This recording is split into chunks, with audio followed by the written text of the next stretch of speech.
શ્રી દ્વારકાધીશ મંદિરના શિખરે 11 કિલો ચાંદીની ધ્વજાજી અર્પણ કરાઈ છે।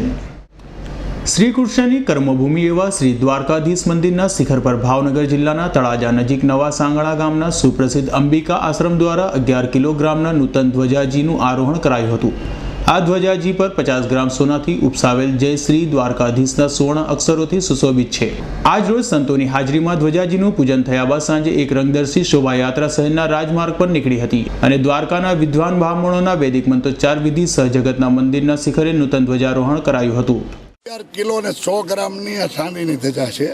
પાલીતાણામાં બનાવી છે અને બનાવનાર લુવાર છે અને એના અંદર જે અક્ષર દેખાય છે એ સોનાના છે। અંદર સોનું 101 ગ્રામ 50 ગ્રામ સોનું આમાં વપરાનું છે અને આ ધજા 8મી છે મારી। 7 ધજા મેં કપડાની ચડાવી છે। આ પ્રસંગે તળાજા, નવજૂના સાંગળા, કામરોજ, સુરત, મુંબઈ, રાજકોટ, ભાવનગર સહિતના અંબિકા આશ્રમ સેવક સમુદાય સાથે 12 લક્ઝરી બસો અને 51 કાર સાથે આશરે 1500 ભાવિકો ધ્વજારોહણમાં જોડાયા હતા। કિંજલ કારસારિયાનો રિપોર્ટ, S9 ન્યૂઝ, જામનગર।